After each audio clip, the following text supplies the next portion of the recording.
home. We are WNST, AM 1570, Towson, Baltimore. We are BaltimorePositive.com. We are taking Crab Cake Row out on the road. We're not doing Radio Row. We're not doing the Super Bowl. We're doing the Cup of Soup or Bowl for the Maryland Food Bank. All of it brought to you by our friends at the Maryland Lottery. I found out that the Raven Scratch-Off's still good to give these away. I got a handful of these, but many O snaps that smell like gingerbread. We gave those away up at Hollywood Casino a couple weeks ago. We're going to be beginning on the 5th of February. That's Monday. Live radio. It's going to be like the Tonight Show, like old school. You ain't on the radio live no more, Nasty. 9 to 5. We'll be live all day, every day, to raise awareness for the Maryland Food Bank. So here's the deal. You bring stuff for the food bank, and we give you a cup of soup or bowl of soup, Maryland or cream of crab. And that's my promise. Beginning on Monday at Fadley's, Tuesday at Costas, Wednesday at Coco's, Thursday at State Fair, Friday at Pappas. If you come to all 5, you'll get the benefit of eating crab cakes in fantastic locations and locales everywhere, all around town where this guy sells cars over at the Coons Baltimore Ford Security Boulevard.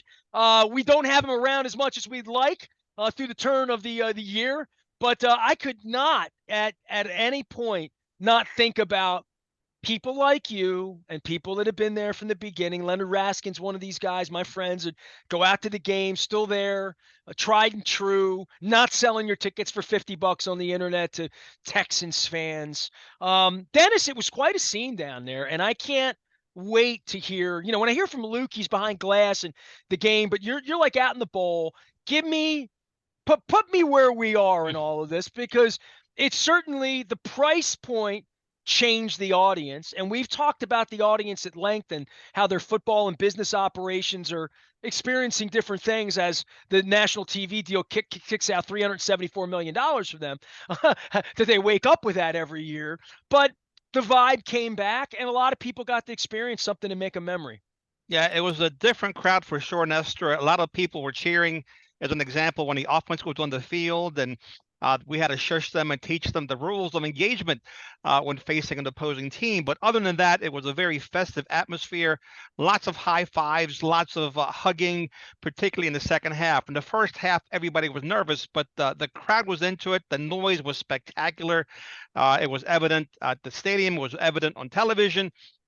With the Texans jumping off sides numerous times, but it was an electric atmosphere. And if that's an indication, I expect this Sunday at 3 p.m. for this stadium to be at its loudest point ever for a game. It was just amazing, and the atmosphere was incredible. So, this is a shoot interview. You're an old wrestling fan. Let's have a shoot interview, you and me, Dennis Koulatsos, okay? Because there's nobody listening. We know that, right? Right. There was a Raven executive who was very flippant with me about you back in the day in your radio show here. The fact that I'd have the audacity to have a car dealer on, And, I guess inevitably they would use all of this against me to sully my reputation as a professional, and I'm being boxed out of going to Vegas. So all these years later, for a guy like you, tell everybody your background in football and playing ball and selling cars and like all of that, but your age and where you come from and what it means to you, all these years to have this, because, and I'm not going to dress this up too much, right? Like, I've been here for everything, right? I'm 55. My first memories are Catfish Hunter and Jim Palmer, 73, 74 playoffs. I only remember, Johnny, you not being here in San Diego, and Marty Domrez was the quarterback the first year. I was at the Kroner game. I was at Goes to the Post. And then I was here for all the awfulness of the Mayflowers, and you still hate her, say I gave it up. I told the story about the Indianapolis Food Bank that really inspired what I'm doing here with the Cup of Soup or Bowl. So for you and what this means, we're never getting a Super Bowl here. We're never having an NBA. We might have a World Series one day, but this is the biggest event in the history of, this is the reason you built the stadium. This is supposed to incinerate downtown in some way that's incredible and bring people together in community. I think the price point allowed people to go and participate the other day that were inside the perimeter, who usually aren't inside the perimeter. But I've seen what parades do. I've seen what all this is. I don't know how to even experience what's going to happen outside of the stadium on Sunday in a normal environment in other places, where when you can't get in, 200,000 people come down to party. You know what I mean? Like, this is going to be the biggest night in the history of the city if they win this football game. And if they lose, I mean, I've told this story this week. I walked out of Cleveland Stadium when John Elway beat them. I was at that game. Ernie, of course, he got me one single ticket on the 50-yard line down in the right field corner, and I watched Elway go from here to here and just destroy them inside that cold stadium. It was snowing a little bit. It was like a little flurry. It was cold as hell. It was 15 degrees, 20 degrees, and I walked out of that stadium, and it was funereal. You know what I mean? Like, and it's going to be one or the other, right? No matter how this goes down. And like, for you, what does this mean to you? Well, as a 9-year-old coming over to the States in 1973, Nestor, living in a 2-bedroom, 1-bathroom, $90 a month roach-infested apartment complex off of Moravian, Sedona. This is pretty heady stuff for me. I had a part-time job in high school so I can buy season tickets to the Baltimore Colts. So yes, in the late 70s, early 90s, late 70s, early 80s, I was a season ticket holder for the Baltimore Colts. When they left in 1983, I was heartbroken. We were without football for 13 years. I've been a So season Ghost ticket to the holder. Post, you didn't go to that game. No. That inspired you to want to buy tickets, and you bought tickets for Art Schlichter and Mike Pagel. Absolutely. I was there for training camp. I was attending Towson University on a football scholarship, played there for a couple of years. I'd go over there and watch those guys practice, and it was evident to me in my untrained eye that Mike Pagel, the 7th-round draft pick, was better than Art Schlichter, the decorated quarterback from Ohio State. So in 1996, I did purchase season tickets for the Ravens and been along for the ride ever since. So I've been there through the highs, through the lows, the disappointment of 2006, the 5 field goal game against the hated Colts and whatnot. And you're right, the highs are very high and the lows are very low when it comes to following this franchise and really breathing and living with them and watching their growth, their travels, and the highs of the 2000 season, the lows of the 2006 season, the Billy Cundiff miss, the following 2012 Super Bowl runs as wild cards. So this is new for us, Nestor. We're favored. We're at home. We're expected to beat the Chiefs, right? We're 3.5 point favorite. So this is hallowed ground. First playoff game and home AFC Conference Championship game in 28 years. So yes, I appreciate it. I appreciate the money that I've spent and the time I've invested in supporting this team and what it means to me. But this is the culmination of all of that, right? Absolutely. This is the culmination, and I've said it sort of flippantly. This is why I wanted to sit with my wife. This is why being with my son and being with my family in New Orleans meant a lot to me. This is why I did a march to bring fans together, to give them a story of glory, something to remember, something to take home with them. And I'm doing this. I have my Blunt Person shirt on with Curio Wellness and Foreign Daughter, and we're recapping these 25 stories of glory. The reason that the parade in New Orleans is special is because every day of my life, somebody comes up to me and tells me they were in it, or they were a part of it, or they saw a video of it, or somebody they know was in it. Like, other than the crab picking video, it brings people together, and nothing brings people together like sports in our culture. And I've written 2 books as a premise. Both of the preludes to both of those were about what it meant to other people. And now that I'm on the periphery and having my walk in life be what it is, to watch other people have fun with it, I'm glad somebody else was in my seat paying for it and enjoying it. Even though I'm appalled that I was thrown out, I'm happy somebody was there, because it certainly felt like the last couple of years, people haven't wanted to go to the games, haven't at any price. I mean, tickets have been cheap forever. This is not a secret, you know. They lost a lot of fans back in 2017. That's no secret either. They lost Harford County. They lost Western Maryland. I mean, they've lost a lot of fans, and we all know why they lost those fans. And in terms of them belly aching about having a car dealer on the radio, well, they don't belly ache about that Ford F-150 truck they show in the Jumbotron every time the Ravens get a first down. So they might not like car dealers. This is a former executive. I'm just simply saying. But they like the money. Former executive. But they like their money. Well, I just think the flippancy of how I've been treated personally, being someone, I'm not a helicopter media guy. This means something to me. It means something to my city. It meant everything to get the team back. It meant everything to get the team back to have nights like this. And I was the guy on the radio back in 2013 saying how awful it was that that night got destroyed by Peter Angelos playing a meaningless baseball game and sending Keith Urban down to the harbor and sending me and my wife out to Denver to watch Peyton Manning still throw touchdown passes that night, right? Like that, and it was a horrible thing to do to the franchise. It was a horrible thing that Joe Flacco didn't have that moment at home, and that John Harbaugh, that they all didn't have that moment at home, right? And um, they're going to have that moment this week when the national anthem plays and the buzz happens, and it's 3 o'clock, and all eyes are on, and 100 million people are watching the game, and they're the two best quarterbacks. This is a heavyweight fight. And when I got excited about it, Dennis, it wasn't at halftime when it was 10-10 and all the TV reporters are pooping on Lamar, and then he comes back Sure. out and they run left, run right, pass here. They picked up the blitz. They made adjustments. Lamar F-bombed everybody in the locker room. Next thing you know, it's 34-10, right?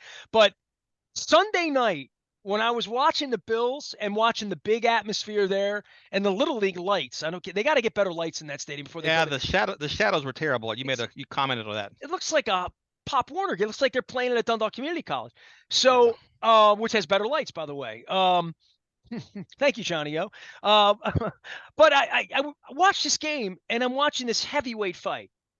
Touchdown, field goal, punt, field goal, touchdown, turnover, might be a turnover, not a turnover, fumble the ball through the end zone.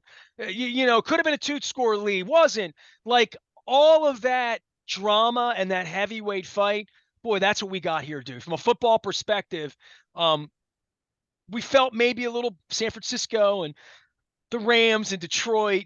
This is the heavyweight fight. This is the fight we've been looking forward to, right? This is Bruno and Stan Hansen, to put it in your parlance.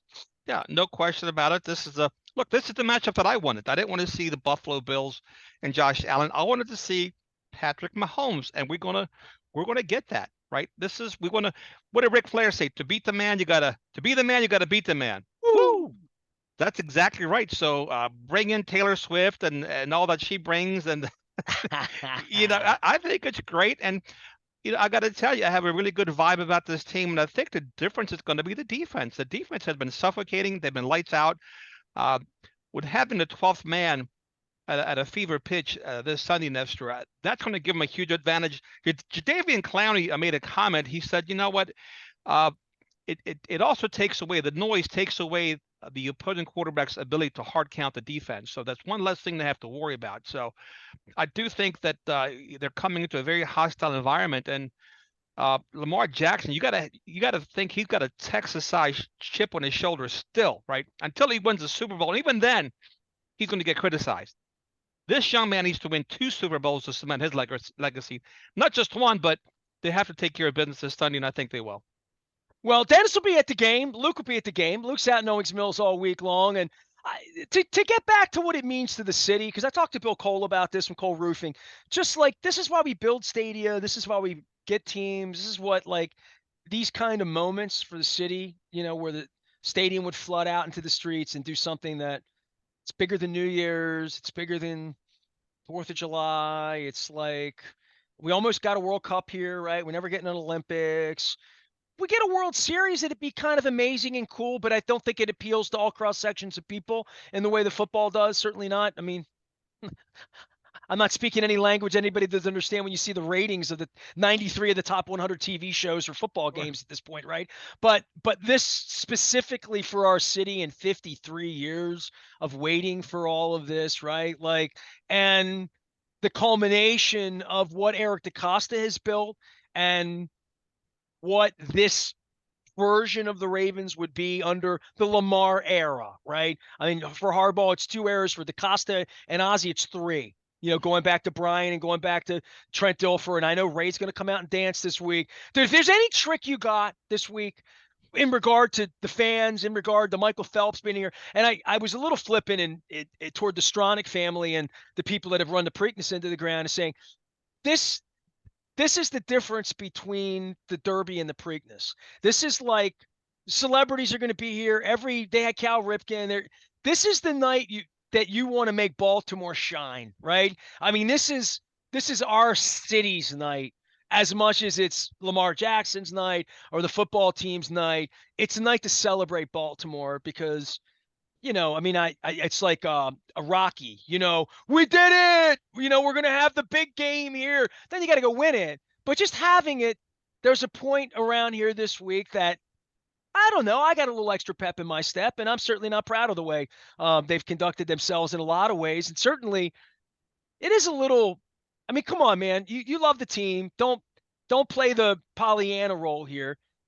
Dude, they were giving tickets away for 50 or 60 bucks because it was 20 degrees and nobody wanted to go to the game. Sure. Of Like course. that happened here 4 days ago. Like there's something wrong. You know what I mean? Like they're winning and I get it, but and I don't know that everybody that was down there last week that spent their $100, like they had a good time and all. And if that equates to them being in those seats next year doing the same thing for a generation, you know what I mean? That like blast games were like that, right? Like once you went to a blast game, you wanted to go to all of them and they were affordable. It was like a movie date. You could do it.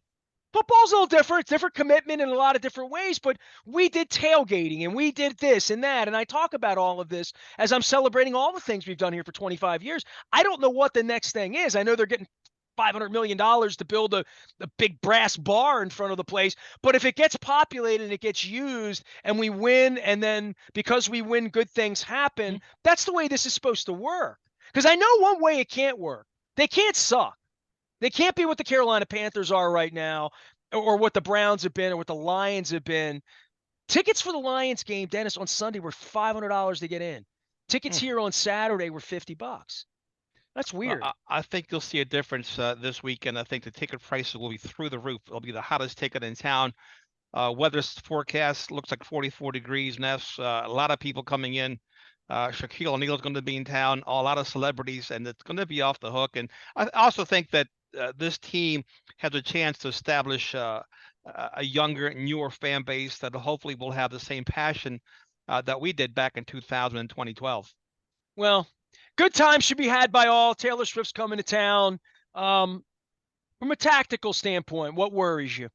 Their defense, they have some players. Chris Jones is an absolute monster, a defensive tackle. Their defense is a little bit under the radar, although they're getting some more favorable press lately. But I do think it's going to be a heavyweight fight. Of course, how can Patrick Mahomes not worry you, right? The guy's as amazing. He's mercurial, but I do think the Ravens will. I think it's going to be a very close game, but I do think the Ravens are going to wear him out in the second half. This is a legacy game for Lamar Jackson and also for John Harbaugh. John Harbaugh wins the Super Bowl. He's going to be a definite Hall of Fame coach if he's not already. So this is a legacy game for guys like Harbaugh, Roquan, and certainly for Lamar Jackson. Well, and also a place for Matabike and Hamilton. Absolutely. And this next tier, really guys that are really good football players. Dennis Koulatsos is here. He's over Coons Baltimore Ford. We love him. I can't imagine not having you on this week or not. Leonard Raskin's off running around. I'm trying to get him around here too, because so many of you have, invested like I did my life in this, right? I mean, chasing them around from combines to owners meetings, from drafts to summers to Ocean City Fan Fest to speaking at every roost and nest and function and barn shows, and how much of my life I invested in it.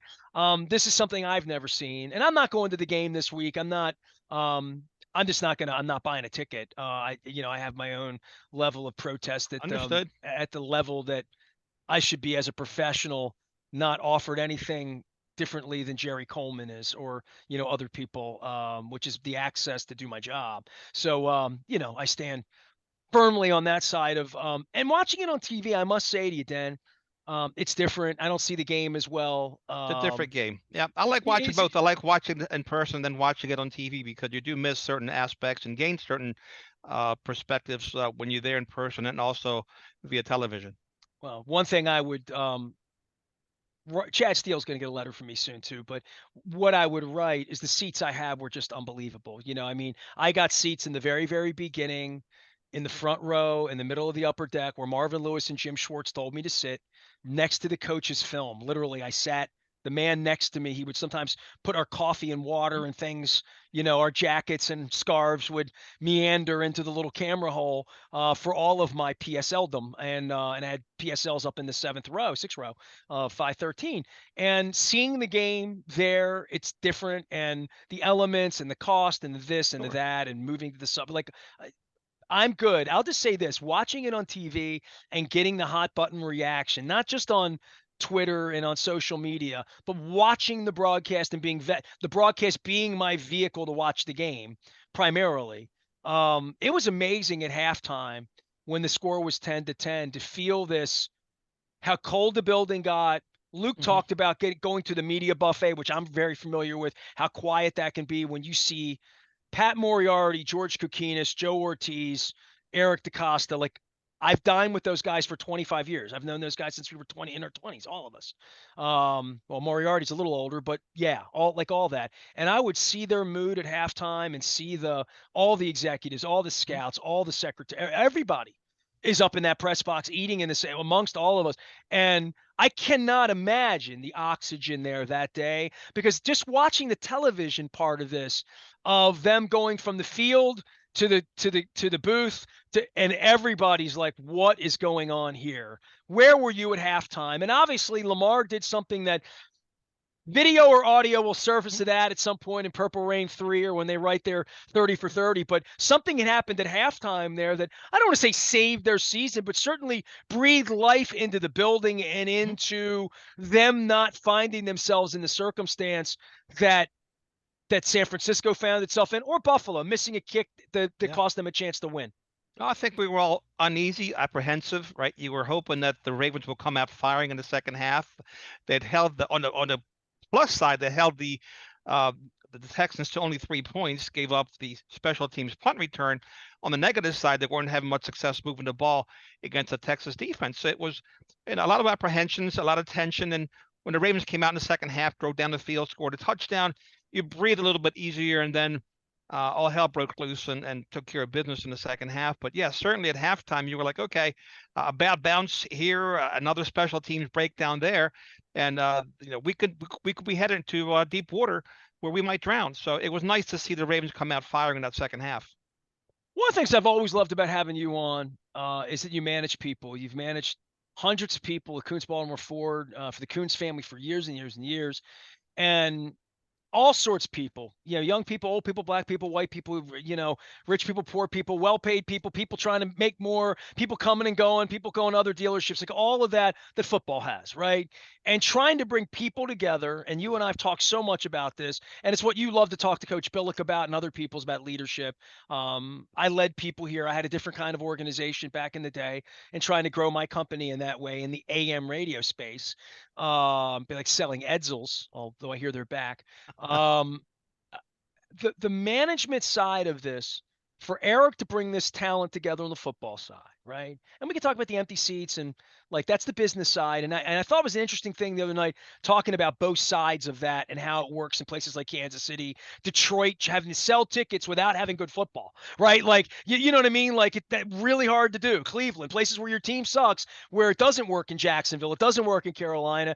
We've never sucked here long enough to know whether it wouldn't sell tickets, and they're winning, and they're begging me to buy tickets here. So, and Washington's dismantled, and in Philadelphia, it's still $300 to go see them play anybody. So, like in market to market, how these things work. But from the football side, John has been gifted at bringing in coaches. Eric has been gifted in scouting and players and player development and being ahead of the game. And John bringing in coaches that can zig and zag and personnel and all of that. This is a really weird time for them if they were to lose this game this week or even lose the Super Bowl, God forbid, against two teams they've blown out, which is, not often you get to the Super Bowl and you're like, well, we crush both of these teams. How in the world are we going to lose the Detroit Yeah. Lions if they get there? But I would say this is not for long. And right, I mean, like Munkin, McDonald, all the coaches, players, Matabike, tagging guys, Patrick Queen, like Yeah. this is as good as it gets. Avoiding Josh Allen, getting the bye week. Maybe they get Marlon Humphrey back. Maybe they get Mark Andrews back. But like they are so positioned right here, right now, that to think that they're just going to get back to another championship game and they're going to be at home and it's going to be easy and they're going to be healthy and they're going to have the next Zay Flowers in the draft or the next Kyle Hamilton, because all these guys are going to have to get paid too. Like they are really well put together right now, and we're going to remember this for what it was, which is a bunch of really good football. They have the best talent. They have way more talent than Kansas City this week, and certainly they've proven that they have more talent than San Francisco and Detroit on a flat field.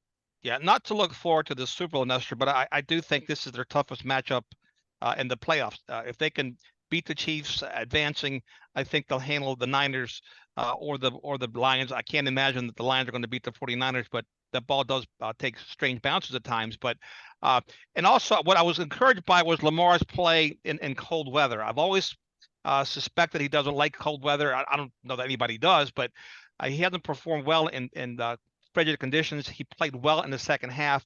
It's going to be warmer Sunday, and should they get past the Chiefs, and they're playing in Las Vegas in a controlled environment, indoor environment, I think they'll be fine. But to me, they've got to beat the Chiefs. And like you, these things are not a given. They're once in a lifetime opportunities sometimes, and the Ravens must cash in. Anything short of a Super Bowl victory, to me, is a disaster. It really is. You know, if I'm right in this Purple Rain 3, this time off they had to get people healthy, they decoy Andrews last week, likely makes a couple of big catches. They didn't throw the ball a lot. They adjusted. They were getting their ass kicked in the first half on the blitz. They had the nightmare of the special teams breakdown at home on a cold day when, they gave the offense 7 points by the special teams giving it away. They should have been behind at halftime, and they weren't. And then they came out and made every coaching, tactical, and then executed in running the football and saying, we're going to play a different way. That's very Belichickian. It's probably very Andy Reidian. And Spagnuolo is going to have, 10 clubs in his golf bag this week because he's got some personnel to do that in the same way that right now McDonald does. But I speak on the management side that if, Dennis, if you come in one day and you're head of your mechanical department, and you're head of your sales, and you're head of your this, and and then we get a snowstorm, like managing through all of this is going to be difficult enough because this band is not going to get put back together. This is a, I don't say once in a lifetime offer, but it's going to be very, very hard. And the Chiefs are an example of this, right? And the Bengals are an example of this. And the Eagles are an example of this. All these teams went to the Super Bowl. The Rams. You lose personnel, right? At some point, the Legion of Boom becomes nothing. At some point, it all falls apart, and it falls apart quicker than you think. And that window is here and now for them. And I think the halftime speech for Lamar, I'd like the fact that their testicles got shrunk for a little bit, and that they got a scare put in them, and that all the TV heads were like, oh my God, here we are. Because if they're losing 17-13 this week, it won't be like they can't come back or whatever. But special teams breakdowns, defense is stout, taking care of the ball, and really whatever Mahomes is, right? And whatever their trickery will be and whatever they're going to try to do, this is a heavyweight fight, and this is a fight where bad stuff's going to happen. There's going to be turnovers. Absolutely. Chiefs are going to score. This is not going to be 27-3 at halftime because the Chiefs have kicked the ball around 6 times and come in here with a yellow puddle. I don't believe that. I don't believe Patrick Mahomes wants to fall behind. And I saw a little piss and vinegar in his eyes saying, oh, Patrick, you've won a couple Super Bowls. What do you have left to do? Go to Disney World? No, I've never done this on the road. And y'all don't think we're a good road team. We're going to show you. We're going to show you we can play anywhere.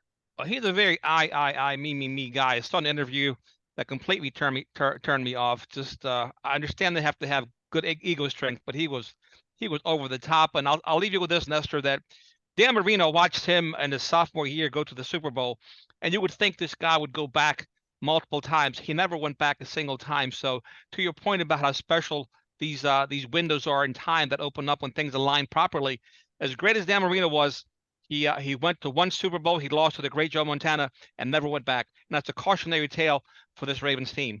When I talked to Luke about Phillip Rivers and Warren Moon and Dan Marino and Matt Ryan, and I just go down the list. These guys are great quarterbacks. Yeah. Donovan McNabb. I mean, the guys that Joe Burrow right now still fighting, right? Jared Goff lost one. Has a chance to get back to one next week. That'll be the story, whether we're crying or celebrating. Jared Goff's trying to get back to a Super Bowl, and they said he couldn't do it. They said the Lions couldn't do it, and Dan Campbell was biting knees and kneecaps, and like all this stuff was going on. 4 storylines this week. Only going to be 2 winners, and there going to be a lot of hurt feelings. We certainly hope it's not us. A cup of soup or bowl. It is our crab cake row promotion. Maryland Lottery, our friends at Window Nation, our friends at Jiffy Lube Multicare as well, putting it all on. Begins the 5th of February. That's Monday at Lexington Market, Fadley's. Tuesday at Costas. Wednesday at Coco's. Thursday at State Fair. Friday at Pappas. I'll be telling you all about it. We're giving away a free cup of soup or bowl of soup. Anytime, all day long, 9 to 5 for the Maryland Food Bank. We're also featuring 100 charities that week. So I've got about 35. If you know of a charity, Dennis, you got somebody, Ness at BaltimorePositive.com, or find me on IM anywhere this week as we get ready. Luke's in Owings Mills. Dennis is selling cars at Security Boulevard at Coons Baltimore Ford. Love you, bro. Appreciate you. Fingers crossed, man. Okay? Got it. Fingers crossed. I'll see you next Monday. You're going to come on if you lose, right? You're not going to be like a grouchy coach or whatever, right? Like literally, right? Win or lose, I'm around, and I do expect us to have a happy conversation this coming Monday. And you're not going to Las Vegas, right? There's some things that will prohibit me from doing that. Okay. Well, I'm just hitting everybody because people change their minds on the other end. Believe me, I wish I could go, but I have some things that take precedent over that. But first things first. And look, like I always say, it's not my plan. It's somebody else's plan. I'm just happen to still be around to embrace it. I give my wife random Dusty Rhodes lines from time to time. I said, take care of business, baby. Take care of business. Dennis Koulatsos is here. He's the Koulatsos Show, and Dennis Koulatsos out on the Twitter and the X thing. I'm Nestor. We are WNST AM 1570. Towson, Baltimore. We never stop talking. Baltimore positive. No one listens, but everybody hears.